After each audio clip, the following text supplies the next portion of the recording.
Siddhartha medical ಕಾಲೇಜಿಗೆ bomb ಬೆದರಿಕೆ. ಗೃಹ ಸಚಿವ ಪರಮೇಶ್ವರ್ ಒಡೆತನದ ಸಿದ್ಧಾರ್ಥ ಕಾಲೇಜಿದು. ಪಾಕಿಸ್ತಾನದ ವಿಳಾಸ ನಮೂದಿಸಿ ಕಳಿಸಿರುವಂಥದ್ದು ಈ ಮೇಲ್. 15 ಸೈನೈಡ್ ತುಂಬಿದ ಐಇಡಿ ಭಾರಿ ಸ್ಫೋಟದ ಬೆದರಿಕೆಯನ್ನು ಹಾಕಲಾಗಿದೆ.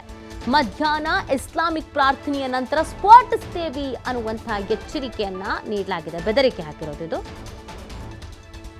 ಐಇಡಿ ಇರಿಸೋದಕ್ಕೆ ನಾವು ಮಿನಿ ಡ್ರೋನ್ ಅನ್ನು ಬಳಸಿದ್ದೇವೆ. ನಮಗೆ ಆಸ್ತಿ ಹಾನಿ ಬೇಕು, ವಿದ್ಯಾರ್ಥಿಗಳನ್ನು ರಕ್ಷಿಸಿಕೊಳ್ಳಿ.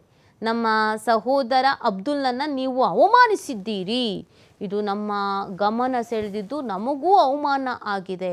ಇಮೇಲ್ ಮೂಲಕ ಕಾಲೇಜು ಕ್ಯಾಂಪಸ್ ಸ್ಫೋಟಿಸುವಂಥ ಬೆದರಿಕೆಯನ್ನು ಹಾಕಲಾಗಿದೆ. ಬಾಂಬ್ ಬೆದರಿಕೆಯ ಬೆನ್ನಲ್ಲೇ ಬಾಂಬ್ ಸ್ಕ್ವಾಡ್ನಿಂದ ಇದೀಗ ಪರಿಶೀಲನೆಯನ್ನು ಮಾಡಲಾಗ್ತಾ ಆಗಿದೆ. ನೋಡಿ, ಒಂದು ಘಟನೆ ನಡೆದಿತ್ತು. ಅದೇ ಘಟನೆಯ ವಿಚಾರವನ್ನು ಇಲ್ಲಿ ಉಲ್ಲೇಖಿಸಲಾಗಿದೆ. ನಮ್ಮ ಸಹೋದರನನ್ನು ಅವಮಾನಿಸಲಾಗಿದೆ, ನಮ್ಮ ಸಹೋದರ ಅಬ್ದುಲ್ಲನ್ನು ನೀವು ಅವಮಾನಿಸಿದ್ದೀರಿ, ಇದು ನಮ್ಮ ಗಮನ ಸೆಳೆದಿದೆ, ಅದಕ್ಕೆ ನಾವು ಹಿಂಗೆ ಮಾಡ್ತಾ ಇದ್ದೀವಿ ಅಂತ ಇಮೇಲ್ ಬಂದಿರೋದು.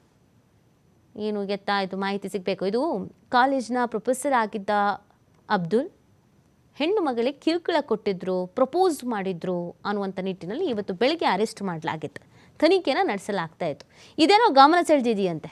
ಅದಕ್ಕೆ ಪಾಕಿಸ್ತಾನದ ಮೇಲೆ ಹಿಡಿದು ಪಾಕಿಸ್ತಾನದ ಅಡ್ರೆಸ್ನಲ್ಲಿ ಬಾಂಬ್ ಇಟ್ಟಿದ್ದೀವಿ ಅಂತ ಬೆದರಿಕೆ ಬಂದಿರೋದು. ಈ ಅಬ್ದುಲ್ ಕೆಲಸ ಮಾಡ್ತಿರೋದು ಇಲ್ಲಿ ಪ್ರೊಫೆಸರ್ ಆಗಿ ಕರ್ನಾಟಕದಲ್ಲಿ. ನೆಲಮಂಗಲದಲ್ಲಿ ಘಟನೆ ನಡೆದಿತ್ತು. ವಿದ್ಯಾರ್ಥಿಗೆ ಕಾಲೇಜು ಕ್ಯಾಂಪಸ್ನಲ್ಲೇ, ಕಾಲೇಜು ಕ್ಲಾಸ್ ರೂಮಲ್ಲೇ ಪ್ರಪೋಸ್ ಮಾಡಿದ್ದು.